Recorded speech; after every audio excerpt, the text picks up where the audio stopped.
News Tamil கழுகு. தமிழ்நாட்டுல ஓரளவுக்கு தனித்து போட்டின்னு முடிவாயிட்ட நிலையில புதுச்சேரிக்கு புது முடிவெடுத்திருக்காராம் விஜய்.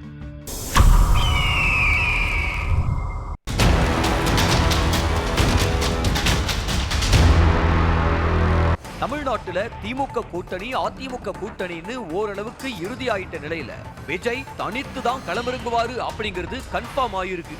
இந்த நிலையில புதுச்சேரியில கூட்டணியா களமிறங்க திட்டமிட்டு இருக்காராம் விஜய். ஏற்கனவே புதுச்சேரி முதலமைச்சர் ரங்கசாமி கூட நல்ல நட்புறவுல உள்ள விஜய் என்ஆர் காங்கிரஸோட இணைஞ்சி தேர்தலை சந்திக்க திட்டமிட்டு இருக்காராம்.